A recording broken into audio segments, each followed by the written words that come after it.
แก้มแดงแดงทางลำลาสาวไม่ห่างลูกสาวสั่งมางามกระดองอยากขอเข้าห่วงวิวาแนวมาทางน้องลาผัวแต่ดอกยังไว้บาดเข้าป่านี่ไก่สั่งมางามแท้เด้น้องไอ้นี่ไม้ปองสามสาวลูกสามมาเป็นโคขอดูแลลูกน้อย3 คนนั้นได้หำเฮียน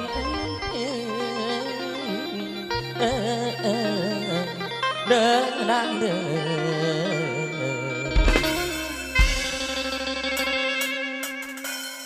นบอกให้เบิดทุกในห้างทุกประเภทเด้อ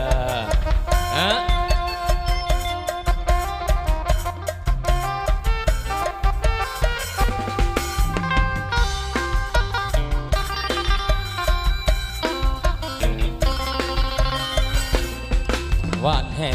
มันถึงฟ้าใครเอาเมียใหญ่ก็ได้ลูก3 คนบ่ต้องคำบ่กำให้ยากให้มันลำบากตักน้ำดังไฟแต่งงานแล้วมีลูกไว้3มันแสนภูมิใจทักในห้างลูกสาวผ่านสายอ้างบ่สะเทือนมันบ่ได้เจือนก็ฟังเสียงขอเพียงเอาเข้าใจกันพร้อมกันสร้างฝันก็สุขใจแล้วเด้เจ้าโอเคไอ้ก็โอเคบ่ได้ลังเลเต็มใจหากนางโอ้แม่ห้างลูกสาวน้องมีความงามสำนักเทียนมองผิวพรรณยังเต่งอย่างตึงนับว่าเป็นหนึ่งบ่มีไผทองแก้มปล่อยลงถึกใจกระดองบ่ย่างไปโต๊ะก็เข้าใจเอาเองน้องเก่งเพียงเพื่อนการสร้างเก่งในทุกด้านที่อายต้องการเก่งทางเมียเพื่อนการสร้างมาแตกทำงานก็เห็นนางคอยรอมันกินใจตอนถามว่ามือบอกไอ้มาแห้งกระดอกก็เข้าใจยามนอนตอนกินเขาก็มีความอบอุ่นลูก3 คนนั่งเลี้ยงกันสายลายย้ำใส่ก็บอกไว้เมียแม่ห่างถึกใจคักเอาลายสบายใจลายแนวก็เสือโลกเอาแม่ใจแวหักเพียงน้องนาแม่ห่างลูก3บ่ต้องน้อยใจถึงผัวเจ้าป่าลาไปบุญเขาบ่ลาบ่ได้อยู่กับน้อง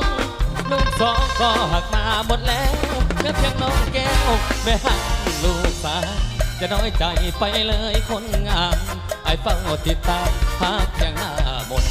คนเขาเอาว่าทางเขามักง่ายหาเอาเมียไปห่างทางอ้ายบอกแค่ต่างประเทศผู้เจริญแท้ๆกันยังมาคือกันเขาเป็นคนสาบัน4 วันยังนอเดนอง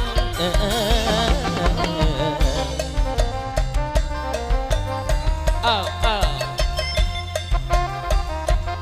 อาขอเสียงอัตตปือเด้อไทยไทย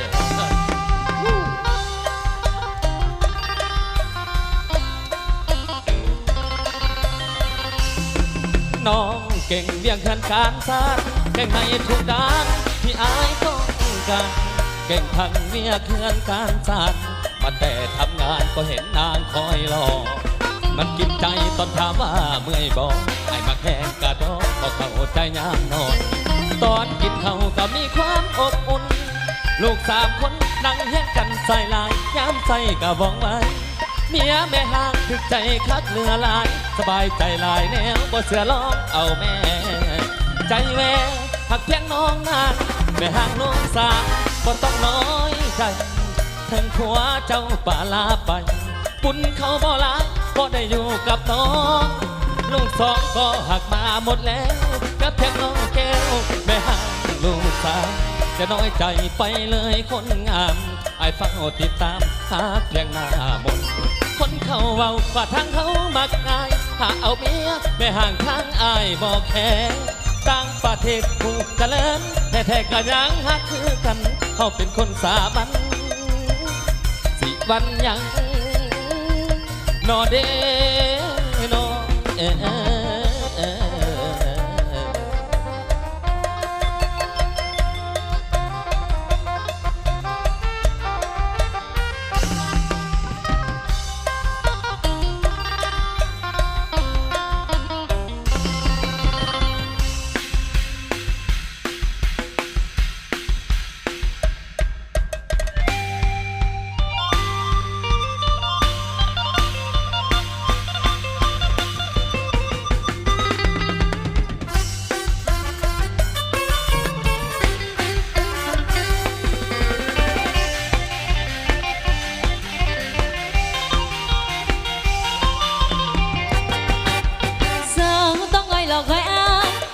อกคอยอ้ายต้องอ้อยหลอกคอยอ้ายเต่าเต่าเต่าเต่าเต่าเต่าเต่า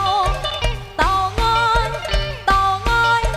เต่างอยเต่าเต่าเต่างอยให้ไปใส่พี่เมจิลีละเด้อไปสิเลยจะได้ละบอกคือเดียวกันนั้นใจน้องก็ส่งหาเพียงคือพี่ละอมก็ส่งหาเพียงคือพี่ละขนมมือกลับเลยเขาจะออกที่เต่างอยสาวต้องอ้อยหลอกคอยอ้ายต้องอ้อยหลอกคอยอ้ายเฮ้ต้องอ้อยหลอกคอยอ้ายเต่าเต่าเต่าเต่าเต่าเต่าเต่าเต่าเต่างอยเต่างอยเต่างอยเต่าเต่าเต่างอยไม่มีเสื่อมแค่อายมาไล่พอทอนจะอายคนเดียวเที่ยวคิดหอดจนเธอหัวใจเสียบอยเมื่อยมอยลอยละอมจากสกลพันลมจากสกลบางนั่งพันลมปล่อยน้องละทองเรื่องของน้ำตายังส่งหัวใจข้ามคนขอผู้ผ่านวัดปฏิหารพระแดงนางองค์พระคีนีตำนานบังไฟสวยเดินใจอายคิดฮอดคนคอยสาวต้องอ้อยต้อยตาอายบ่จำสัญญาวางปล่อยแม่ความอังพังลมลังลอยแม่ความอังพังลมลังลอยวัดต้องงอนอ้อยใจให้อายคืนบ้านเฮาสาวต้องอ้อยหลอกคอยอ้ายต้องอ้อยหลอกคอยอ้ายเฮ้ต้องอ้อยหลอกคอยอ้ายเต่าเต่าเต่าเต่าเต่าเต่าเต่าเต่าเต่างอยเต่างอยเต่างอยเต่าเต่าเต่างอยไม่มีเสื่อมคลายมาไล่พอทอนสะอาดคือเด้อพญาเต่างอยลูกกระดองค่อยๆน้ำตาย่อยไหลทองมามือนี้ได้มาขอเจ้ามามือนี้ลูกได้มาขอเจ้าว่าเต่างอยช่วยโบกโบกโบกโบกโบกให้อายคือเต่างอยเฮ้เฮ้เฮ้เฮ้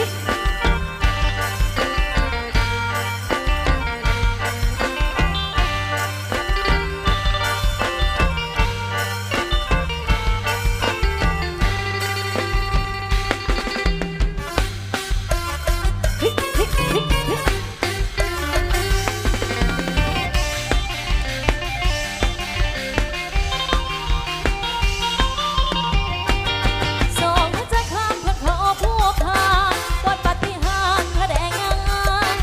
องค์พระคีนีตำนานบังไฟสวยเดินใจอายคิดฮอ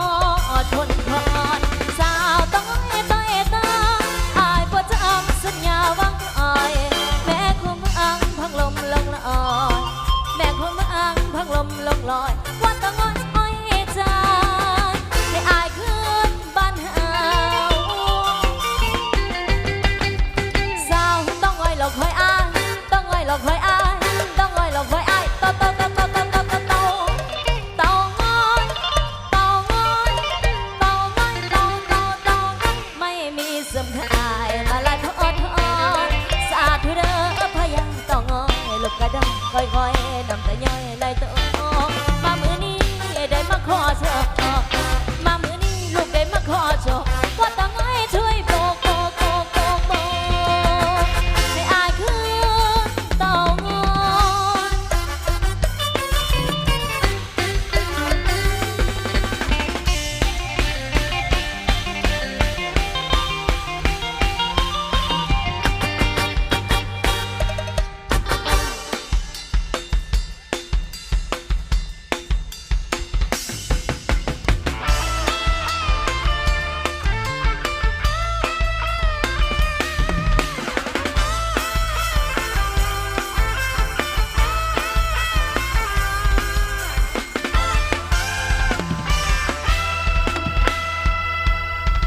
ใครจะสิ่งใครจะสั่งมันก็สั่งหัวเขาแค่ตัวเรารู้เราสั่งเขาปลาไหลใครจะลักใครจะแกล้งใครจะแย่งใครจะยันก็ให้สั่งหัวมันก็ให้ปล่อยเขาไปใครจะสมใครจะเสิร์ชว่าประเสริฐเลิศรู้ก็เรารู้เราอยู่ปล่อยเขาสมไปใครจะลักใครจะเกลียดใครจะเสียดใครจะสีก็เรารู้ตัวดีปล่อยเขาทำไป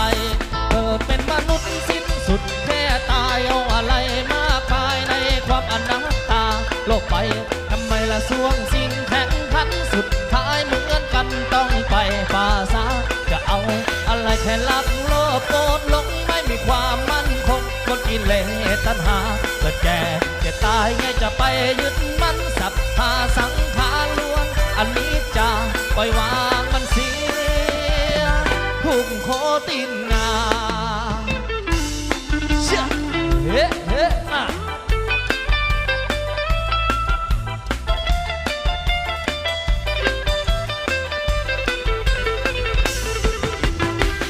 ยาวไปยาวไป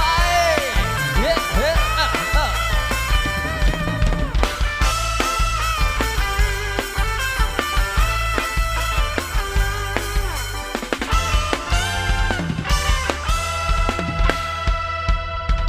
ใครจะเมินใครจะมองไงจะต้องไว้วันใครจะใส่ร้ายกันไงจะต้องสนใจใครจะดีใครจะเลวมันก็เรื่องของเขาใครจะนินทาเราไงจะต้องทุกข์ใจใครจะล้อใครจะด่าไงจะต้องว่าตอบใครไม่สนใครไม่ชอบไงจะต้องใส่ใจใครจะคิดใส่ความไงจะต้องวุ่นจิตหากตัวเราไม่ผิดจะไปคิดทำไม